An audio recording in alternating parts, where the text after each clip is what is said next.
You could ask a question, did they submit a report of the sales, which is after the commission had ended? They submitted a report of the commission, but did they? I'm not sure. We're just getting this information now. What is to be able to know what is important now is then they have the property, the sale of the properties and the shares, which was done by Alpha Capital, the receiver, which was government. The government was in charge of that. So I think this thing needs to be clear. What is important, Peter, is that yes, perhaps, and with hindsight, this could have been out maybe earlier than now, but that did not happen. But that doesn't mean that things are bad. What is important now is that there'll be a parliamentary inquiry. I'm pretty much sure of that, which will furnish Gambians of all the information that they need to know about the sales of Jammeh's assets. The National Audit Office has also done an extensive audit of all the transactions, and in due course, Gambians will know exactly what has happened. In a democracy, nothing is never too late. Well, Mahdi, who is listening to us, from somewhere, has sent a laws passed in 2012. And he says, check number 6 on the anti-corruption. Supplementary appropriation passed 25th September 2012, assented to 1st October 2012. So there was an anti-corruption act. But never implemented, as far as we know. Well, for the first time, we're having an anti-corruption law whereby we have a commission Initially, now. You questioned the existence of an anti-corruption... Well, I thank Mahdi for that piece of information. No, the other texter. I also thank him. I think what is important is that it's never been implemented, and for the first time now we're implementing it by appointing commissioners to really implement the anti-corruption law in this country. But I thank them for that piece of information. When is the Minister of Foreign Affairs going to appear on the Mansakunda Forum? It is important for him to appear to talk about our foreign policy. On Friday. He's appearing on Friday? Yes, the 16th. Mumudu Tangara is appearing on Friday. Wow. To the Mansakunda. That's well. So everyone is invited. If you have your questions for the minister, you are invited to the Mansakunda at the Sadara Karabajara Conference Center at 8 p.m. on Friday. The Minister of Foreign Affairs will be my guest. Why do you hold it at night? People like us, Well, it's the only appropriate time when it comes also the media coverage as well, because it's streamed live by almost 6 to 7 media houses. And to get them all together in a coordinated manner, that's the only time that we can really do it. Yeah. Good morning, Peter. You'll be surprised that our laboratories are not well equipped. We're asked to go to Dakar just to conduct some tests. This should be looked into. Well, your healthcare delivery claims. Yeah, but I think some labs are working. I don't know which ones. I don't have the specifics. But this is a concern I'll also discuss with the minister. Bakau Cape Point is a fragile area, not ideal for sand dredging in the future. But is sand dredging taking place there now? Well, if it's been brought up, yes. Okay, I'll engage the mines minister as well on this. Can you forward all these text messages to me, and I'll engage each and every of these ministers on these issues. Okay. All right. 7711599, the number to send your SMS text messages to. We have about, 8 minutes remaining. I have another guest waiting to be invited into the studio. Please, Peter, I would like to ask the Honorable Minister to advise the President to have more engagements with the youths. If possible, invite them. As many youth groups as specifically the youths, and hear from them. We know there are lots of lapses within the government, but with dialogue, a lot can be figured out, and forging ahead could be inevitable. I think that's one of the most useful suggestions I've had for a very long time. Positive contributions? I think Peter, the President, His Excellency, if you know him, he values and he prioritizes issues of young people in this country. And he does everything possible for young people in this country. Yes, I agree with him. Dialogue is key. I think it's a suggestion. I'll escalate to see what will happen to that. But I think it's a very good suggestion. Okay.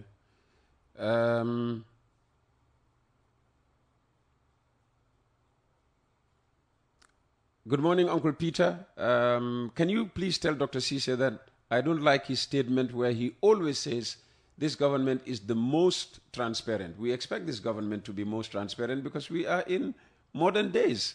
from his youth, Abdoulaye Ba. Yes, because why you have a youth? I think I know. I think I know the one, and I know quite a few of them. But what is important is that why we put emphasis on this is that because there are claims that we are not being transparent, and we have to put an emphasis that we're being transparent because the evidence suggests that. We've taken up initiatives where we ensure that the public is aware of what government is doing. So, and the records show that since independence, this government has been the most transparent government insofar as sharing of information is concerned. Good morning, Uncle Peter. As a young Gambian who was at the Gala Westfield strike, Gambians against looted assets. Gala now has a new meaning in this country. After my videos went viral criticizing the government, so many people were calling me, asking me to be careful. It's like telling the truth is a crime in this country. Please ask the minister to always tell the president that still some Gambians don't trust the system, and there are still challenges. Suleiman Jai from Neyman Nasir. Well, it's quite normal all over the world, even the most mature democracies. There are people who question what government does. That is democracy, Peter. You cannot accept everybody to fall in line and praise the government. And I think also it's good for government to be criticized because it's only through criticism that we can know our flaws and our weaknesses and the things we need to improve on. This is democracy. That is why in a democracy we encourage public debate because it's key. It's the lifeblood of democracy. The government needs to know what the public is thinking.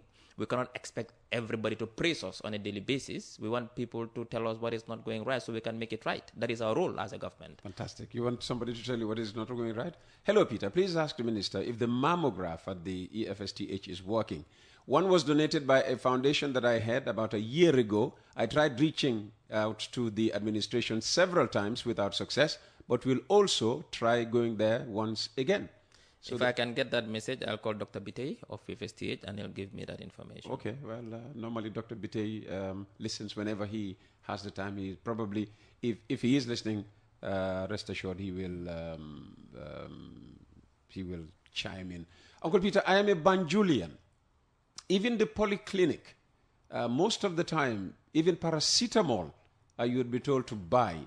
So the minister saying that's not true is because they are having it with their family, as they are the VIPs of the country?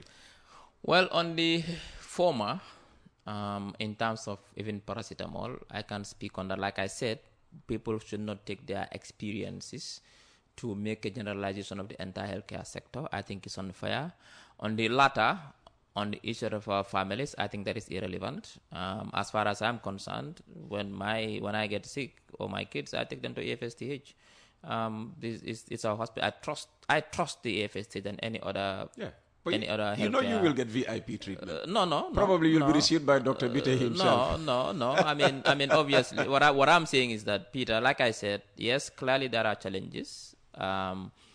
We are not saying everything is perfect 100%. Everything is rosy. What I'm saying is that at least there is progress. We are doing all we can to ensure that we provide quality healthcare service to Gambians. Yes, where there are challenges, we fall short. It's good to know and we can rectify. But we are working hard to ensure that Gambians access quality healthcare. And like I said, and I'll repeat it, the healthcare sector is better off today than it was 8 years ago. Good morning, Uncle Peter. Could you please ask the Honorable Minister what he knows about Futa Enterprise, Hadim Gai and Sering Gai, allegedly being among those who acquired some assets from the Jammeh Commission? There are also rumors circulating that the president is connected to all these three buyers. Well, one thing I can assure the public is that the president has no hand or say or influence on the Jammeh Commission sales. These were done purely by the Jammeh Commission. I think it will be important for the Jammeh Commission, those who are in the commission, to come and rectify this. Now, when it comes to these business entities that he named or she named, I don't know. I don't have a clue. They are business in the Gambia. And Peter, one thing that should be clear, we should not fault those who bought Jammeh's properties, whether it was auction or the bidding process. They are citizens who has a right to buy this stuff if it was a willing seller, willing buyer. You cannot fault those who bought it. They have nothing in this. All they did was they saw. Only in the case of the cars, we hear this Hujalo, who apparently did all the buying of the cars. He's not even Gambian. Well, like I said, I don't know the nationalities. For me, I don't think it's important who bought. That is not important for me. What is important is the process itself. It's okay to sell that cheaply to foreigners, but not to Gambians? I'm not saying the price. What I'm saying is that who bought. I don't know. No, Peter, those who bought, if there's an auction taking place, you have a right to go and buy. I have a right to go and buy. Anybody has a right to go and buy. Now, for me, what is important we need to focus on is the process itself. I think that should be the focus. And I think I'm happy that National Audit Office has done an extensive auditing of the process. And the National Assembly will eventually do also. And that's what is important. That's what we should focus on. It's not about who bought, the person who bought. It's anybody, any citizen who's a capitalist. If you are selling something, you go and buy. Now, the process in which it was bought, the valuation, the reserve prices, the manner in which it was advertised, these are the things which we need to focus on. Let us not lose sight of that. It's coming up to 10 o'clock. Coffee time with Peter Gomez with Dr. Ismaila Ceesay, Minister of Information, Media and Broadcasting Services. Thanks to our sponsors, Jar Oil and Wave. Hello, Peter. People need to understand that health is a very expensive even in the United States, it's not free. So I think this government is doing great with the little resources available to it. In fact, I had wanted to mention it, but people always follow me to say I like to compare Gambia to other countries. Peter, I've traveled extensively. I've lived in many different countries in the world, and nowhere have I accessed free healthcare. Not in Sweden, not in the UK. I've been to US recently. It's not there. Even in Senegal here, I don't like to call our neighbors names and bring them in to compare. But you don't get things for free in the healthcare sector. So I think by and large, Gambia is one of those few countries where you get really things for free, to the extent that even if something is missing, people complain. But in most countries, you buy these things. It's healthcare. That's why people go for healthcare insurance. What we are doing as a government, our policy is to ensure that each and every Gambian has access to quality healthcare, and that is what we are working towards. And I think very soon we'll achieve it by the construction of many of the healthcare centers, but also equipping them with modern equipment. We are building 1,500 bed hospital in Farato, just to make sure that we service Gambians' healthcare needs. We've also refurbished most of the referral hospitals in the country. EFSH, if you go there today, you'll be amazed. Most of the equipments are functional and working. We've trained many consultants and specialists who will be deployed to most parts of the country, so that those also in the provinces can have access to quality healthcare. These are some of the things that we are doing, and I think with time, and remember, we have inherited a very bad, deplorable healthcare sector as a government. So what Jammeh was telling us about the healthcare system, under him, were all lies. That is what is appearing now. You see, Peter, we need to understand one thing on a final note. Some of the things that were hidden under the surface, under Jammeh, they never came out. It's not that they are popping up, and people forget, and they tend to blame this government for that. These things are inherited. You see, healthcare, education, higher education, most of the things are long-term policy development goals. Your policy goals or your policy interventions today in the healthcare education sector, whether wrong or right, people will not feel the consequences until in 5, 10, 15 years. That is how it works. If you change a policy direction of the healthcare sector today, or even the education sector today, let's say today, or if you fail to do an investment in the energy sector today, people will feel the consequences in 10, 15 years' time. We've not had significant investments in the healthcare sector under Jammeh. We've not had significant investment in the energy sector under Jammeh. We've had poor policies in the education sector under Jammeh. These are the consequences we are facing, and the government is trying to rectify these failures in the system. Yes, they'll start to pop up now. The problems will start to pop up now. But we are solving these problems because these problems are inherited. So Gambians need to understand that these things are not the making of this government. They are inherited problems. And for the first time, Peter, we are really now invested in the energy sector to the extent that now we're almost energy secure. By 2026, we'll have universal access. Today, over 70% of Gambians have access to electricity. We brought electricity to communities that never had electricity before. We've brought roads to communities that had never dreamt of having tarred roads before. We've brought healthcare to communities that had never had healthcare before. We've brought water to communities that had never had water before. We've invested in farmers in the tune of almost $1 billion in both providing fertilizer for them and also buying their groundnuts to the expense of government. We are subsidizing electricity. We are subsidizing fuel. We are subsidizing basic commodities in the form of free duty at the ports. We are doing all these things to ensure. We've also increased salaries on 3 occasions within a very short period of time to ensure that we cushion Gambians from the impact of the cost of living crisis. We've done all these things, and these are the positives that we should focus on. But most of the problems are inherited, and we're doing everything possible to rectify, and these things can take time. I heard you say in conclusion. Was it in conclusion while answering that particular question, or you've exhausted your time, Well, I've exhausted my time. Okay.